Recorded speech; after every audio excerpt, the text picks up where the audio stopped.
जो कि एक तिब्बती मंक थे, उन्होंने अपनी किताब history of Buddhism in India में यह दावा किया है कि नालंदा को ब्राह्मणों ने जलाया। दरअसल एक नहीं, दो तिब्बती मंक थे, एक तारनाथा और दूसरे सुम्पा खेनपो।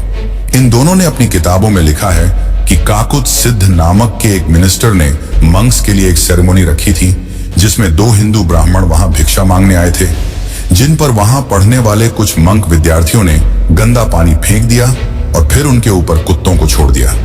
इसके बाद दोनों की किताबें अलग अलग बातें बताती हैं।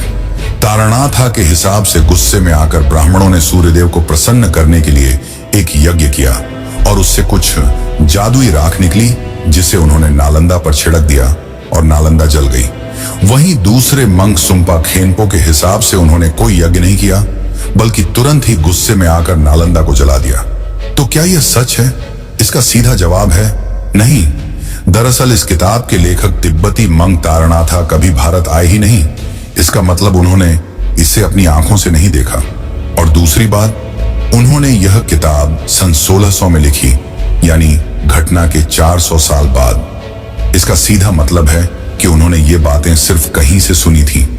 और सबसे बड़ा सवाल तो यह है कि सिर्फ क्यों इन दो किताबों में इस घटना का वर्णन है, जबकि खिलजी द्वारा जलाए जाने के हमें कई सबूत मिलते हैं।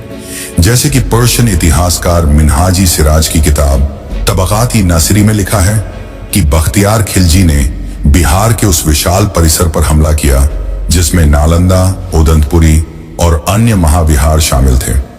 और सबसे बड़ा सबूत हमें मिलता है तिब्बती मंक धर्मस्वामिन की किताब में।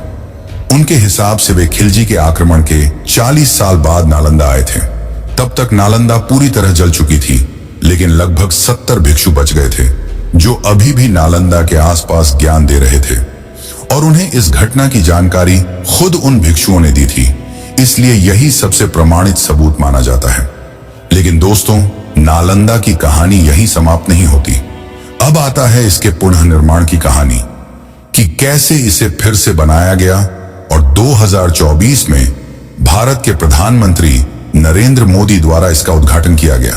तो चलिए अब जानते हैं इसके निर्माण की असली कहानी। माना जाता है कि नालंदा के पतन के लगभग 600 साल बाद दुनिया को यह तक नहीं पता था कि नालंदा कहां है।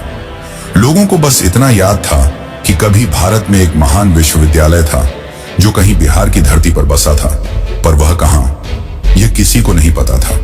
फिर आया साल 1812।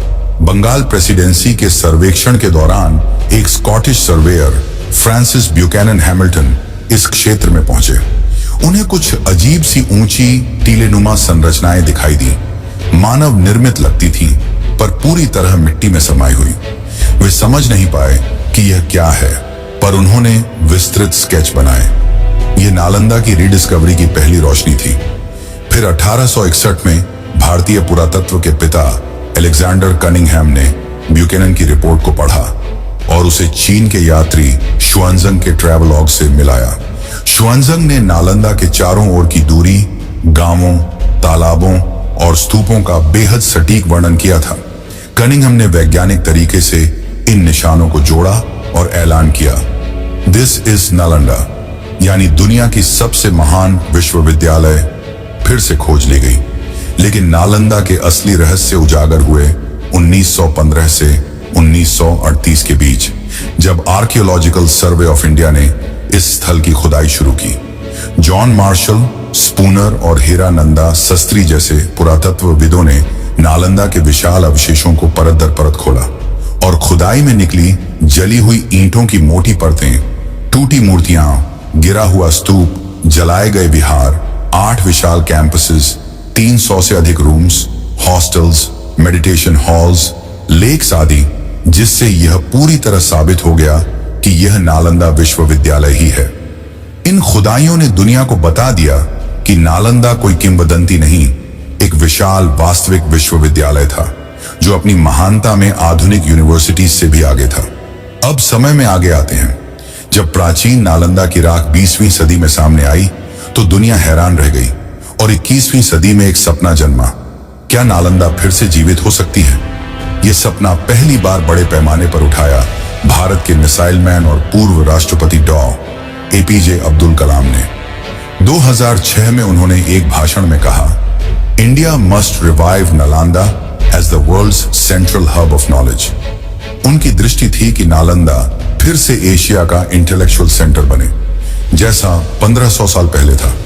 फिर आया नालंदा विश्वविद्यालय अधिनियम 2010, जिसे संसद ने पारित किया। नालंदा का नया कैंपस एक अंतर्राष्ट्रीय विश्वविद्यालय के रूप में स्थापित हुआ। दुनिया के कई देश इस परियोजना में शामिल हुए। जापान, चीन, सिंगापुर, लाओस, थाईलैंड, कोरिया और लगभग 17 देशों ने आधिकारिक रूप से इसे समर्थन दिया। यह विश्व में शिक्षा के लिए भारत की सबसे बड़ी डिप्लोमेटिक पहल बन गई। इसी के बाद बिहार के राजगीर में नया नालंदा कैंपस बनना शुरू हुआ, मॉडर्न आर्किटेक्चर के साथ, लेकिन प्रेरणा एंशिएंट नालंदा के भारी स्तूपों और ईंट की संरचना से। और आखिरकार 2024 में प्रधानमंत्री नरेंद्र मोदी ने इसका नया भव्य कैंपस इनॉग्रेट किया। यह वही भूमि थी, वही आकाश, पर एक नया नालंदा, एक ऐसा नालंदा जो भविष्य के लिए बना था, लेकिन जिसकी जड़ें इतिहास में थी। तो अब सवाल यह उठता है कि क्या नालंदा फिर से अपनी पहचान बना पाएगी? क्या फिर से पूरे विश्व की सबसे बड़ी विश्वविद्यालय बन पाएगी? आपको क्या लगता है? अपनी राय कमेंट में जरूर बताएं।